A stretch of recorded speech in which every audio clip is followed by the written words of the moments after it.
The first one on the list, a lot of you, may I say 99% of you, have never heard of. His name is Fred Below. Now, obviously he comes out of the jazz idiom, the jazz genre, because that's what was going on before rock and roll. You have to remember, we're at the beginning of this, all right? Fred had a tough time figuring out rock and roll at the beginning. You have to remember, it's vastly different than jazz.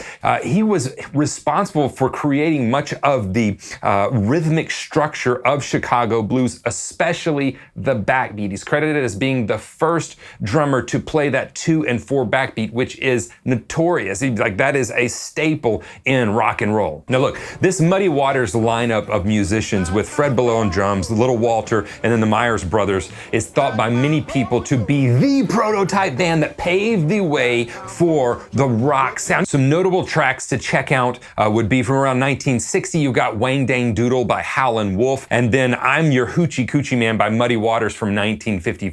Crazy great drum sounds on that one. The second drummer on our list is Dick Richards. In 1955, Richards was a member of the band that achieved it first. It was the first band to achieve rock star status, right? The Comets, that was the name of the band, and their song was Rock Around the Clock. This song skyrocketed them to success. It helped them establish rock as a worldwide phenomenon. Richards grew up in a suburb of Philly, listening to the drummers of the swing era. Louis Bellson was a huge influence on him, and then the Comets were inducted into the Rock and Roll Hall of Fame around 2012. Check out his playing on the album Rock Around the Clock by the Comets. It's got that song, it's got Rock a Beat and Boogie, and also Shake, Rattle, and Roll. The third candidate on our list is none other than Mr. Earl Palmer. This guy, one of my faves, a member of the Rock and Roll Hall of Fame. He was raised in the Treem District in New Orleans. I got the opportunity to live in New Orleans and gig in New Orleans for about 3 years from the age of 19 to 22. So huge love for that city and the players that came out of there. He played on some of the most important and influential early rock and roll recordings that are out there. On top of that, you have to remember, this was not a musical style. So like the guys are sitting there playing, they're like, I don't know what to play. They don't go play rock groove number 3. There was no rock groove number 3. He would try to play between straight and swung in the cracks and try to not make it apparent to the listener. So to do that, Palmer would open up the hi-hats just a little bit so that it would kind of mask some of that feeling of going from straight to swing. It was really kind of a cool little trick that he did. To hear some of that, you can listen to Little Richard's early stuff. You can hear the push and pull between some of the players trying to swing and some trying to play straight. It's a very unique time in music history, and it's a very unique field to try to cop. Check out the album Here's Little Richard. I believe Palmer is on every one of those cuts except for track 2 and track 12, if my memory serves me correct. Our next player, number 4, hails from around the same area as Earl Palmer, Shreveport, Louisiana. He was the house drummer for the radio and later the TV show Louisiana Hayride, and that's none other than the impeccable Mr. DJ Fontana. Dominic Joseph Fontana is best known for his work with Elvis Presley. He played with him for over 14 years. He was on over 460 RCA cuts with Elvis. He was a huge influence on drummers like Ringo Starr and Charlie Watts of the Rolling Stones. In the 1970s, DJ became a staple in the Nashville session scene, playing with the likes of Johnny Cash, Ringo Starr, Paul McCartney, Dolly Parton, and a ton more. Check out the self-titled album from Elvis Presley from around 1956 for some of DJ's playing. Now, I wrote it down here. The tracks that Fontana is not playing on that album are I Love You Because, Just Because, Trying to Get to You, I'll Never Let You Go, Little Darlin', and Blue Moon. This fifth one, some of you may not know. Some of you may, again, get downright angry that he's included on this because you don't know him and I didn't include some big rock star that you think should be on here, but let me just tell you why he's on here. He is widely hailed as one of the most recorded drummers of all time. It's Mr. Hal Blaine. He moved to California around 1943 and became a member of one of the notorious recording session groups of that time. It's called the Wrecking Crew. And one track of note from that time is the Ronettes' Be My Baby. This groove, this beat would go on to be imitated quite a bit. The Beach Boys, the Mamas and the Papas Elvis, The Byrds, Sonny and Cher, and tons more. All of those Hal played with. All right, albums to listen to with somebody like Hal Blaine, just like pick any of them. They're fantastic. He wasn't the only drummer on this album, but it's really hard for me to skip the Beach Boys' Pet Sounds. I've got it sitting on vinyl right there. You should get it, listen to it over and over and over. It's just such a revolutionary album. As well, some others would be Bridge Over Troubled Water by Simon and Garfunkel, and If You Can Believe Your Eyes and Ears by the Mamas and the Papas. Now, I promise you, we're gonna get to some players that you're like, oh, I know that guy, I love that guy, but we've got to set the stage for this. I told you this list might make some of you angry, but hopefully it educates some of you as well. The sixth one is Mr. Brian Bennett. We have to mention Brian. We've got to have a representative of the British rock and roll scene that's happening at the same time as this rock and roll revolution is coming about in the United States. Brian started playing professionally around 1956 at the age of 16 with a skiffle group there in Ramsgate. Now, look, we'll talk a little bit more about skiffle music in a little bit because a couple of drummers in the rock scene came out of that genre. Shortly after 1956, he moved back to London and began a stint as the house drummer for the Two Eyes Coffee Bar and was a regular performer on Jack Good's TV show, Oh Boy. He moved on to a successful stint with Marty Wilde's Wildcats, and then in 1961 joined his rocket to stardom, The Shadows. The Shadows were Britain's first superstar rock act. You remember me talking about the Comets being the first superstar rock act? Well, that was The Shadows for Britain. Bennett went on to do a ton of session work with the likes of Olivia Newton-John and Al Stewart, as well as a great second career. He's not the only one that does this, by the way. We have a few guys on this that go on to a second career as an award-winning film and TV composer. Check out the Shadows album, Dance with the Shadows, for a great kind of look at Brian's drumming. Now's the time some of you have been waiting for. You've been sitting there rubbing your hands like, when's he gonna mention him? When's he gonna mention him? It's right now, number 7, Ginger Baker. An emotionally volatile person, an explosive player, an eccentric figure. Ginger was all of these and more. His work in the 1960s and the 1970s have earned him the title of rock's first superstar drummer. Baker was a jazz drummer at heart, and this is the theme you'll see his entire life, him fighting this thing of being in the rock scene, but being a jazz purist at heart. In 1963, Baker helped form the group, the Graham Bond Organization. Now, it was made up of Baker, Jack Bruce, who was a longtime rhythm section partner of his, and Graham Bond. Jack Bruce was later in Cream with him as well. In 1966, Baker left that group and went on to form Cream with Eric Clapton. The rest is rock and roll history, right? Later in the 70s, Baker moved over to Africa to kind of really dive into his love for African music, African rhythms, and drumming, often recording with a notable artist from over there named Fela Kuti. Okay, so playing, what albums do we check out? You gotta check out Cream's album, Disraeli Gears, and for an additional cut that you can kind of hear him at his rawest, purest best, check out the last cut on Cream's debut album, Fresh Cream, called Toad. Oh yeah, it's that time, number 8. Mr. Ringo Starr. Richard Starkey is his real name. Ringo Starr is his stage name, gained from the amount of rings that he wore on his hands early on in his career. He's the famed drummer for the Beatles, and like the other members of the Beatles, Richard became interested in a type of music called skiffle. And a lot of you are like, wait a second, skiffle music? Where have I heard that before? You heard it with number 6, Brian Bennett. Skiffle music is a musical genre with its roots in jazz, blues, and American folk music, and it was performed on a mixture of manufactured instruments and homemade instruments. It was originated in the United States in the early part of the 20th century and became extremely popular in the UK in the 1950s. So in 1957, Ringo had to start his own skiffle group. It's called the Eddie Clayton Skiffle Group. And around 1962, he replaced Pete Best as the drummer in the Beatles lineup, and the rest, as they say, is history. Not only was he the drummer for the Beatles, he defined a whole genre of music, helped define rock and roll, the drum parts that go there. Okay, obviously, songs to check out, we could just say insert entire Beatles catalog right here. But let me break out a couple of these. To me, his drumming would be Paperback Writer, that's a great song, Rain, Hello Goodbye, and I Want to Hold Your Hand. Those are all great songs to check out. And then albums, Abbey Road and Let It Be are 2 great albums for you to check out by the Beatles. Number 9, Roger Hawkins. We gotta talk about Roger Hawkins. You see, at this time, there were pockets of studio musicians all over the United States, I'm sure all over the world, but in the United States we have a couple that became very, very popular. So we talked about Hal Blaine with the Wrecking Crew over in California, right? What would happen is these musicians, they would develop a sound. They would be hired for that sound. For rock and roll, another big group besides the Wrecking Crew was a group of studio musicians that would help develop what they called that new big beat sound. This was kind of a supersized groove groove that we've become accustomed to hearing, but up till that time was not a thing. It was created by the rhythm section. And another important group was coming out of Muscle Shoals, Alabama. They became known by a couple of terms, the Muscle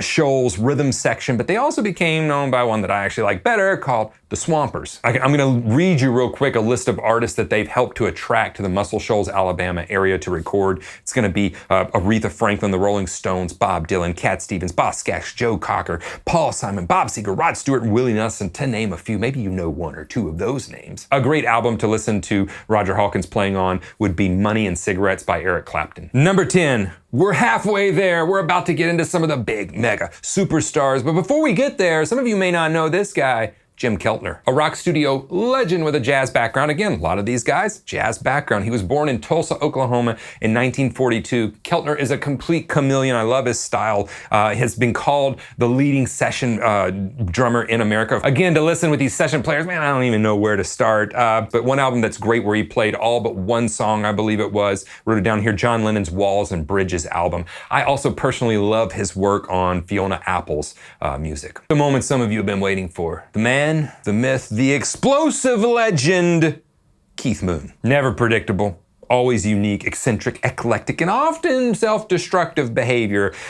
Mr. Keith Moon was all of that and more. Moon was born in 1946. Now listen to this, he didn't take up the drums until the early 60s. This is really important for some of you that email me and you're like, Steven, is it too late to start drumming? No, it's not too late, because by 1964, he had joined The Who, and the rest is rock and roll history. Well known as one of the first rock and roll drummers to use the double bass drum extensively. In addition to the double bass drum, he became known for his emphasizing in his playing the use of tom-toms, cymbal crashes, and then lots of drum fills. And you may be like, well, I do that too. Well, he was the first guy that was doing this extensively in a rock setting. Two fantastic Who albums to check out with him playing on that would be Quadrophenia and then Live at Leeds. Number 12, Mitch Mitchell. He was a child actor early on, and although his drumming career was peppered with tons of other acts, he's best known for his playing with Jimi Hendrix. We just talked about Keith Moon, so in Mitch Mitchell, you had the explosiveness of Keith Moon, but with the finesse of an Elvin Jones. Mitchell auditioned for the band that was being formed around Jimi Hendrix around 1966, beating out a ton of the other popular young players in the London scene, one of them being Ainsley Dunbar, another guy that came dangerously close to being on this list. For some great playing by Mitch Mitchell, you gotta check out the Jimi Hendrix album, Are You Experienced? So excuse me, the Jimi Hendrix Experience album, Are You Experienced? Number 13, some of you will howl and protest, but to me, no list like this of the greatest rock drummers would be complete without CARMINE. APPICE. Here's what's unique about this. Everybody else was jazz, right? They came out of the jazz school. He was classically trained, but influenced by the likes of Buddy Rich and Gene Krupa. So starting in 1967, remember, we're marching up this timeline, CARMINE was a member of a band named Vanilla Fudge. Now look, this band is extremely important because they are considered the first heavy rock band. Listen to this, in 1976, he beat out over 40 other drummers auditioning for Rod Stewart's band. And then we get to see another side of CARMINE we haven't seen before, and that's the hit-making machine. He wrote multiple chart toppers with Rod Stewart. I didn't even know this until recently. He was one of the writers on Do You Think I'm Sexy? Best bass line ever, as well as another song, Young Turks. He's worked with a wide range of artists from Stanley Clarke to Jeff Beck to Ozzy Osbourne, Ted Nugent, Pink Floyd, you name it. For a great listen to the sound and why he was such a huge influence on players that later came on the scene, because they're hearing this for the first time, check out the self-titled album from the band Vanilla Fudge, and you'll get an inkling of why they were so blown away from that sound. And remember, try to put yourself in the place of this is the first time you're hearing this. And now we're about to start running through a who's who in rock drumming. We'll start with number 14, John Bonham. Around 1968, Bonham joined Page in the New Yardbirds. They would later change their name to, as you know them, Led Zeppelin. Every member of Led Zeppelin said they would not have been half the band they were without John Bonham. He influenced an entire generation of drummers and is widely hailed as one of the greatest drummers of all time, and I 100% think he deserves that. Look, check out any of the Led Zeppelin albums to hear Bonham's fantastic drumming. A couple of note would be Led Zeppelin 4 and then Physical Graffiti. Here's another one that some of you might get angry about. That's okay, discuss it in the comments. Number 15, Mr. Phil Collins. A name most of you probably already know, and some of you are like, wait a second, Stephen, Phil Collins is a singer. Yes, he's a singer, he's a pop star, but before that, he was the drummer of a band called Genesis. He had his first band, Flaming Youth. They released one album in 1969. He then snagged the drum chair for the British art rock band Genesis in 1970, while continuing a separate jazz career. Remember, a lot of these guys coming out of the jazz idiom with a group called Brand X at the same time. He also has the distinction of playing what is arguably the most air-drummed drum fill of all time, In the Air Tonight. Check that track out if you don't know it. For some classic Phil Collins playing, you can check out the Genesis album, early album, Selling England by the Pound. Hopefully that'll help you understand why he's on this list. Number 16. It's still raw for a lot of us. We recently lost him. Mr. Neil Peart. He was nicknamed the Professor by drummers around the world. Again, as I just said, we recently lost him, and he has been arguably the most popular, consistently popular drummer of recent time. He joined the Canadian rock band Rush in 1974. He's known worldwide for his finesse, his ingenuity, originality, drum solos, incredible speed, insane accuracy, and so much more. He was also an accomplished writer. I've read most of his books, authoring 4 books. My favorites would be Ghost Rider and then Traveling Music. Without a doubt, you need to start with the Rush album, Moving Pictures. Every song on this album is just banging. We're almost to the end. 4 more to go. Number 17, Steve Smith. Voted by Modern Drummer as one of the 25 top drummers of all time, he's really well known for his work with the rock band Journey. He began drumming at the age of 9, attended Berklee College of Music in Boston between 72 and 76. He was studied under Alan Dawson. You heard me talk about him on this channel before. A couple of my former teachers took from Alan Dawson as well. From 1978 to 1985, he was the drummer for Journey, and then he returned again in both 1995 and then recently in 2015. In addition to his drumming career with Journey, he also has had an incredible career playing fusion, jazz music, world music with his own band Vital Information and other groups. He's known in the drumming world as being someone that's always pushing the boundaries of what he can do, what the craft can do. For some of Steve's rock playing, there's tons of other playing that he's done out there. Check out the Journey album, Escape. Some of you are like, when's he gonna say it? When's he gonna say it? When's he gonna say the name? Number 18, Stewart Copeland. If you've watched this channel for any length of time, you know that I love Stewart Copeland's playing. He's one of my personal faves. I came up in punk rock. He was a member of the Police, the most popular group coming out of that post-punk era of the late 1970s, early 1980s. Stewart's ranked number 10 as Rolling Stone's greatest drummers of all time. He was the son of a CIA agent. He's lived such a great life. Son of a CIA agent who spent his formative years in the Middle East. He later attended college in California and then moved over and settled in London in 1975, drumming for progressive rock band Curved Air. Shortly thereafter, he founded the Police with Sting, and after their first hit, Roxanne, that just skyrocketed them to success. By masterfully weaving rock, reggae, funk, and world rhythms together, Copeland still has one of the most identifiable drum sounds out there. 2 of my favorite albums. Let me see all of them. Check out Ghost in the Machine and Synchronicity. If we're just gonna give you something to like, hey, here's an appetizer, check this out, it's Stewart Copeland. If you love him, dig deep. That's gonna be what I would start with. Number 19, again, there may be some hatred, there may be some dissension in the ranks, there may be some backlash in the comments section. Dave Grohl. Most of you don't need me to tell you this player's name. Some of you will disagree with me putting him on this list. I think you are wrong. He was the longest serving drummer for the grunge outfit Nirvana from 1990 to 1994. Nirvana helped launch an entire style of rock music, a subgenre, grunge. After the suicide death of Kurt Cobain and the disbanding of Nirvana, Dave Grohl founded the Foo Fighters. I still remember hearing about this project and going to the record store and I'm like, what is this thing? And I picked up the album and I was mesmerized that a drummer had done all of this. So he's the guitar player, he's the singer, he's the chief songwriter, and also now shares, although in the beginning he did all of it, he shares drumming responsibilities in the studio with Taylor Hawkins. In addition to that, what else has he done? Oh, I don't know. He drummed for the supergroup Them Crooked Vultures, which has Josh from Queens of the Stone Age, as well as the bass player, John Paul Jones of Led Zeppelin. Some other things, he's toured with the Queens of the Stone Stone Age. He has multiple solo projects, Probot being one of my favorites. And then in addition to all these projects, GROHL is also a well sought after studio drummer, playing on a lot of albums that you probably didn't even know he played on. So check out the album Songs for the Deaf by Queens of the Stone Age, as well as their self-titled album from the supergroup Them Crooked Vultures, again with Josh from Queens of the Stone Age and John Paul Jones of Led Zeppelin. I'm gonna end it with a zinger, one that a lot of you are like, what? I thought you would end it with somebody that I actually knew, and many of you probably know him, but some of you might not. That's Josh FREESE. He's a current drummer that's still on the scene. He's still killing it. Born to a musical family, Josh began his professional career at the age of 12. Get this, his touring and recording career started at age 15.